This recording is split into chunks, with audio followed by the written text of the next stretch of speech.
Assalamualaikum warahmatullahi wabarakatuh. Selamat pagi sahabat muslim yang dicintai Allah. Pagi ini kami kembali menyajikan embun-embun ilmu yang terpendam dalam luasnya ajaran Islam. Segala puji bagi Allah Ta'ala, Tuhan semesta alam. Salawat dan salam semoga senantiasa tercurahkan kepada junjungan kita baginda Nabi Agung Muhammad SAW, kepada keluarga beliau, para sahabat, dan seluruh umatnya yang setia mengikuti sunnahnya hingga hari kiamat.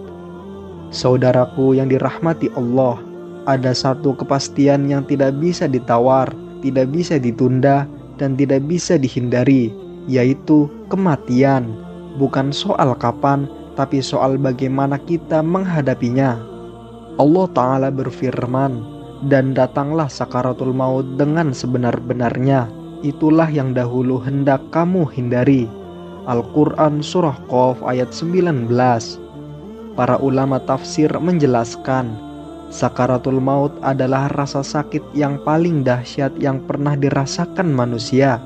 Rasulullah SAW sendiri, manusia paling mulia, ketika wafat beliau berkata, "La ilaha illallah, sungguh kematian itu memiliki sakarat." Hadis riwayat Bukhari. Jika Rasulullah SAW saja merasakannya, lalu siapa kita?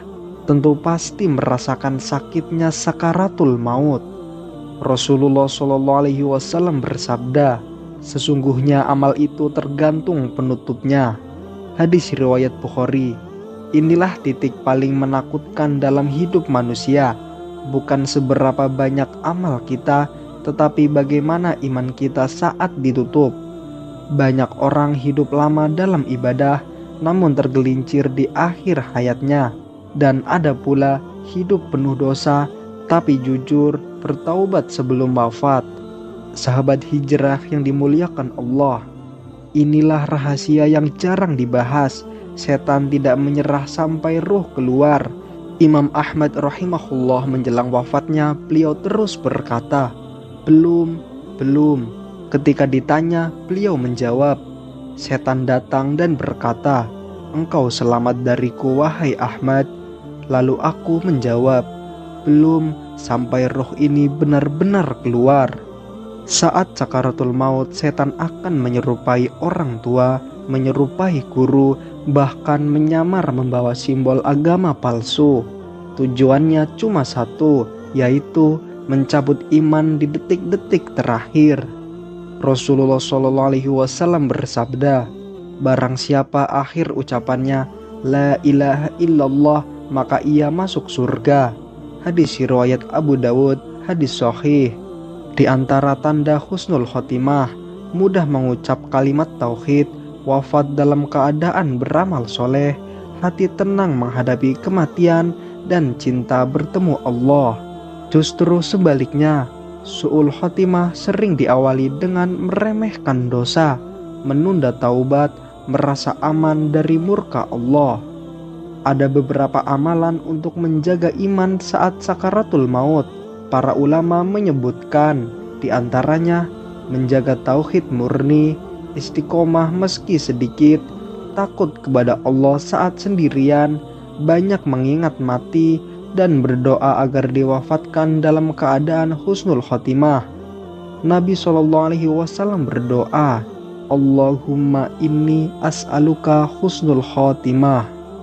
Sahabat hijrah yang dimuliakan Allah, tidak ada penyesalan paling menyakitkan selain penyesalan setelah ruh mencapai tenggorokan. Allah Ta'ala berfirman, "Hingga apabila datang kematian kepada seseorang di antara mereka, dia berkata, 'Ya Robku, kembalikanlah aku.'" Al-Quran Surah Al-Mu'minun ayat 99. Tapi apa jawabannya? Sekali-kali tidak. Al-Quran Surah Al-Mu'minun ayat 100. Di saat itulah sholat tidak bisa ditambah, taubat tidak diterima, air mata tidak bernilai. Yang tersisa hanyalah penyesalan tanpa solusi. Lalu apa yang dilihat manusia saat ajal tiba? Para ulama menjelaskan, saat sakaratul maut datang, tabir alam goib disingkap. orang berfirman melihat malaikat dengan wajah bercahaya, surga yang dijanjikan, dan tempat peristirahatan terakhirnya. Allah Ta'ala berfirman, sesungguhnya orang-orang yang berkata, Rob kami adalah Allah, lalu istiqomah, malaikat turun kepada mereka seraya berkata, jangan takut dan jangan bersedih.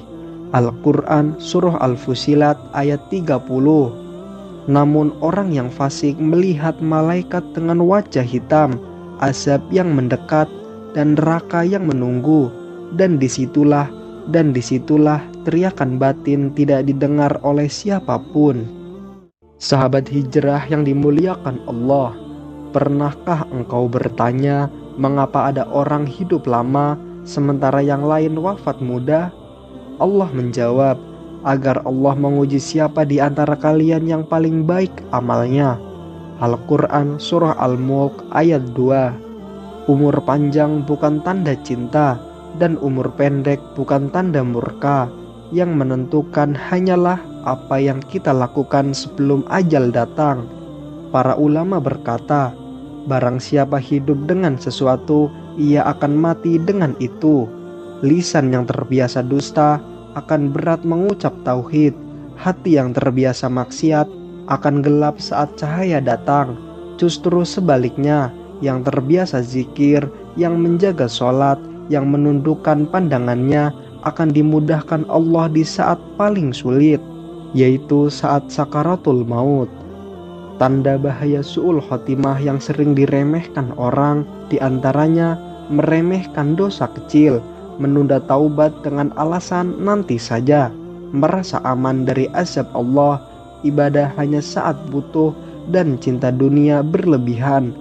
Rasulullah SAW bersabda, orang cerdas adalah yang menghisab dirinya sendiri dan beramal untuk kehidupan setelah mati. Hadis riwayat Tirmizi, hadis sahih. Saudaraku yang dirahmati Allah, bagaimana jika malam ini malam terakhirmu, ini kajian terakhirmu, ini nasihat terakhir yang kau dengar? Tidak ada tanda di kalender, tidak ada pemberitahuan sebelumnya, kematian tidak menunggu siap, ia datang saat waktunya telah tiba. Jika engkau lupa segalanya dari kajian ini, ingatlah satu hal saja, perbaiki hubunganmu dengan Allah sebelum Allah memutus hubunganmu dengan dunia.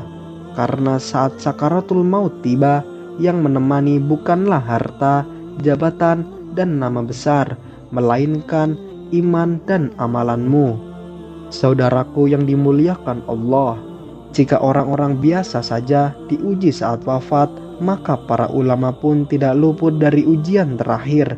Namun perbedaannya satu, Allah memuliakan akhir hidup mereka dengan iman. Imam Ahmad bin Hanbal rahimahullah tetap diuji hingga nafas terakhir. Saat Imam Ahmad terbaring menjelang wafat, beliau berkali-kali berkata, belum. Anaknya bertanya, wahai ayah, mengapa engkau berkata demikian? Beliau menjawab, setan datang kepadaku dan berkata, engkau selamat dariku wahai Ahmad. Lalu aku menjawab, belum, sampai roh ini benar-benar keluar. Pelajarannya adalah orang paling alim pun tidak pernah merasa aman dari godaan setan.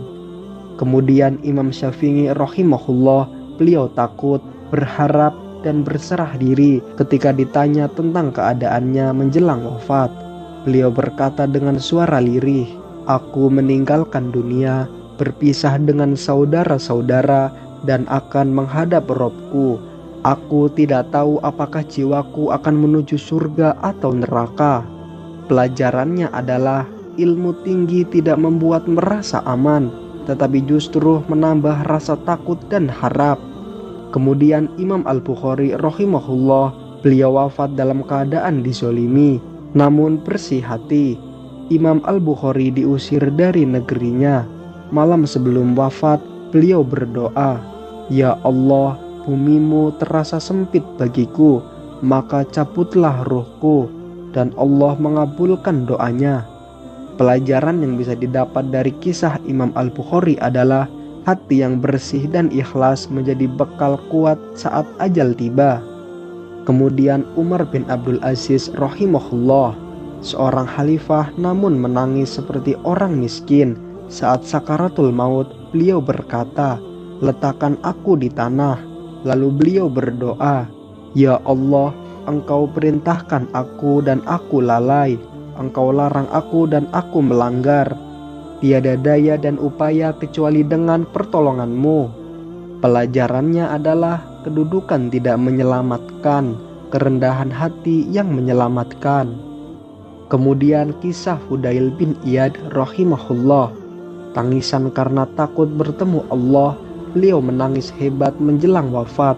Ketika ditanya alasannya, beliau menjawab, "Aku takut bertemu Allah dalam keadaan Dia murka kepadaku."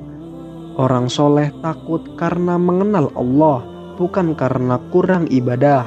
Jika kita perhatikan, mereka semua tidak merasa aman, tidak sombong dengan amal, sangat takut su'ul khotimah, dan sangat berharap rahmat Allah. Inilah keseimbangan iman sejati, takut dan berharap. Saudaraku yang dimuliakan Allah, jika Imam Ahmad saja berkata belum, jika Imam Syafi'i saja gemetar, jika para salaf saja menangis, lalu apa yang membuat kita merasa aman? Apakah sholat kita, zikir kita, atau angan-angan kosong?